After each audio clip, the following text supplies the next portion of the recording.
এই আল্লাহওয়ালাদের কাছে যাইলে দেখবা তাদের নেক নজর লাগতে লাগতে লাগতে লাগতে লাগতে লাগতে এমন হবে যে এখন আর নামাজ ছাড়া ভালো লাগে না, গান ভালো লাগে না, দাড়ি কাটা ভালো লাগে না, বেপরদা ভালো লাগে না, জিকির ছাড়া ভালো লাগে না, তেলাওয়াত ছাড়া ভালো লাগে না, তাহাজ্জুদ ছাড়া ভালো লাগে না, ইশরাক ছাড়া ভালো লাগে না।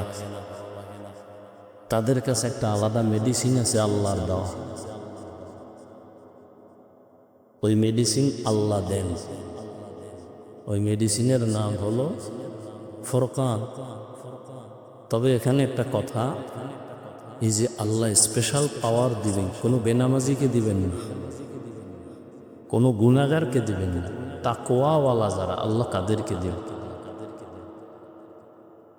এবং তারা যখন নজর দিবে তখন তার কলবের মধ্যে পরিবর্তন শুরু হয়। তখন দিন দিন মানুষ রিয়া, হাসাদ, কিবির থেকে মুক্তি পাওয়া শুরু করবে। এখন যারা ওলিয়া উলিয়া মানে না, পীর মুর্শিদ মানে না, এগো উপায় কি? সারা বাংলাদেশে আমি ঘোষণা দিছি, যারা পীর আউলিয়া অলি আউলিয়া মানে না, এরা কোরআন মানে না, বুখারি মানে না, এরা ভণ্ড। এদেরকে যারা ভণ্ড বলবে না তারাও ভণ্ড। কথা বুঝেন? যারা পীর আউলিয়া মানে না, অলিয়া উলিয়া মানে না, এরা কোরআনও মানে না, বুখারিও, এরা হক না বাতেল? এরা কেমন বাতেল? এদেরকে যারা বাতেল স্বীকার করবে না তারাও বাতেল। আল্লাহ হেদায়াত দান করেন।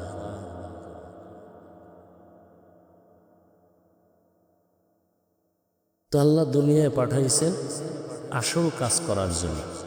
আর একটা উদাহরণ দেয়,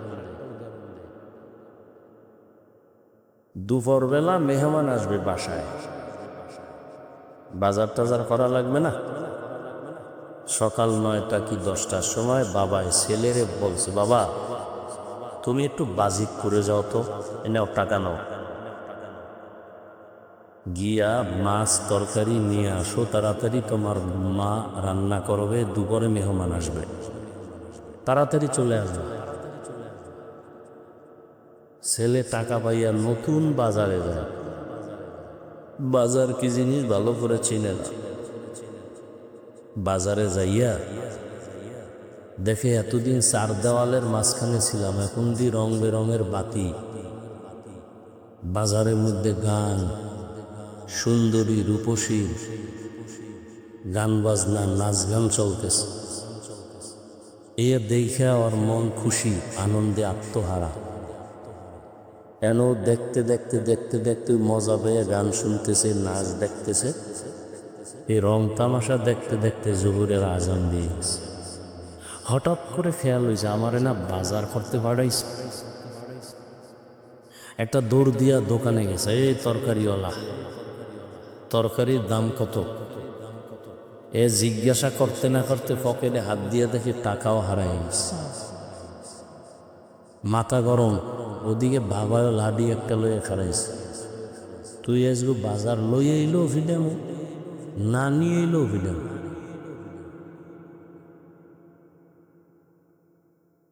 ছেলে তো কাঁদতেছে, টাকাও হারাইলাম, বাজারও হলো না। আল্লাহ দুনিয়ায় পাঠাইছেন তার ইবাদতের জন্য,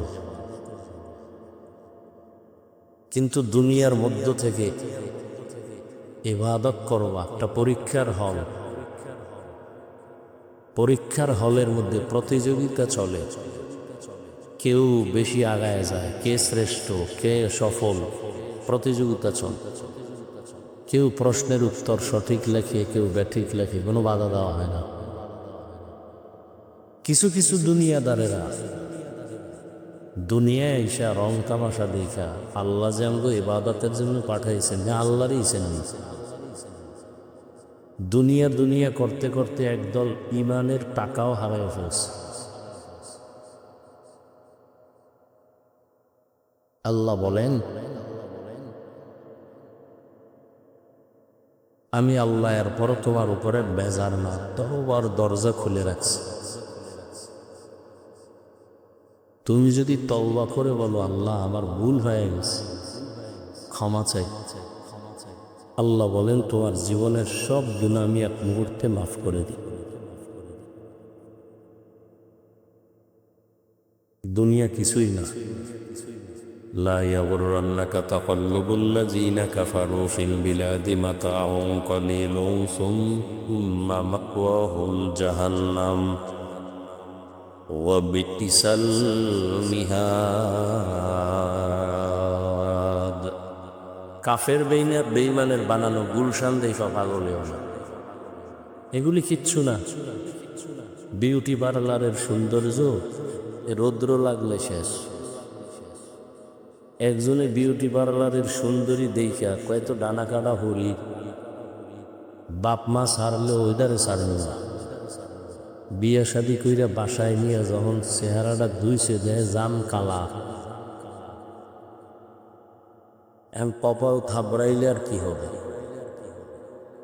যারা দুনিয়া দুনিয়া দুনিয়া দুনিয়া কইরা নামাজ নাই, রোজা নাই, তেলাওয়াত নাই, জিকির নাই, সুন্নত নাই, এই একটা চোরারাও দুনিয়াও পাইল না, আখেরাতও পাইল না। আচ্ছা, দুনিয়া পাওয়ার জন্য যারা দৌড়ে এরা কি চায়? দুইটা জিনিস চায়। কয়টা? এক নম্বরে চায় সম্মান, আর একটা চায় শান্তি। আপনারা শিক্ষিত মানুষ, বলেন তো আল্লাহরে বাদ দিয়া, নবীরে বাদ দিয়া, দুনিয়া দুনিয়া কইরা, বিল্ডিং আর টাকার মালিক হইয়া সম্মানে আছে, শান্তিতে আছে, কে আছে আমাকে বলেন তো?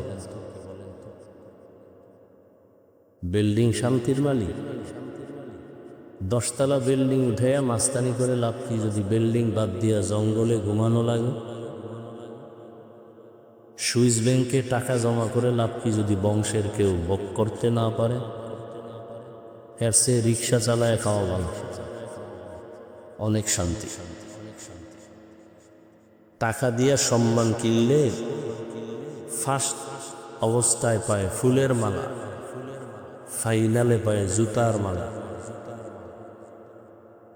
আর আল্লাহ যাকে সম্মান দেন এ দুনিয়ায় বাদশা, আখিরাতেও বাদশা। যারা আল্লাহ চিনে না, নবী চিনে না, হা হুতাশ করতেছে, কেউ হাসে কেউ কাঁদে, এই নিয়ম।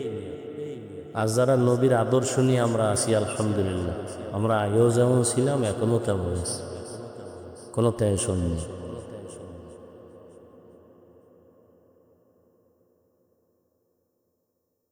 আল্লাহ আসলে দুনিয়ার থেকে মানুষকে ফিরানোর জন্য সারা দুনিয়ায় নবীরা মেহনত করছে, সাহাবায়ে কেরাম মেহনত করছে, এবার ওলামায়ে কেরাম করতেছেন, দাওয়াত ও তাবলীগের মেহনত, পীর মাশায়েখের মেহনত, জুমার দিন খতিবের মেহনত, আমাদের বক্তাদের মেহনত চলতেছে।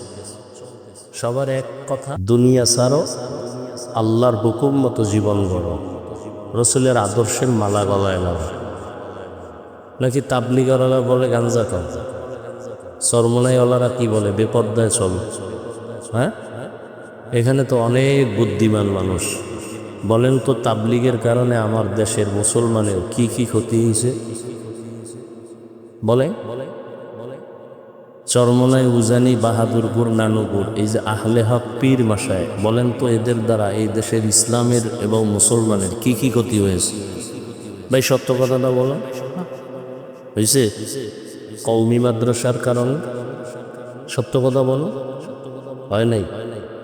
বরং চরমনাইয়ের কারণে, তাবলীগের কারণে, দেওবন্দীদের কারণে লক্ষ লক্ষ জেনারেল লাইনের গুনাহগার মানুষগুলো আজকে জান্নাতের পথ ধরছে। কথা ঠিক? কাল বিরোধিতা করেন কেন? এই চরমনের বিরোধিতা করেন কেন? তাবলীগের বিরোধিতা কেন? দেওবন্দীদের বিরোধিতা কেন? কওমি মাদ্রাসার বিরোধিতা কেন? একজনে চশমা লাগাইছে, গ্লাস কালো। গ্লাস কি? মাঠে আইসেই কেয়ামত আইছে নাকি? কেন বাতি সব কালো কেন? মানুষ সব কালো কেন? তো একজন চোখওয়ালা বলে, কেয়ামত বহুত দূর, তোর চোখের উপরে কেয়ামত চলতেছে, তাড়াতাড়ি চিকিৎসা কর। তাহলে তাবলিগের দ্বারা মানুষের উপকার, ইসলামের উপকার, দেওবন্দীদের দ্বারা উপকার, চরমলাইয়ের দ্বারা উপকার। যারা উল্টা বলে এদের কলব নষ্ট হয়ে গেছে, এদের অন্তর খারাপ। এদের অন্তরকে পরিশুদ্ধ করা দরকার, চিকিৎসা করা দরকার। আল্লাহ হেদায়াত দান করুন।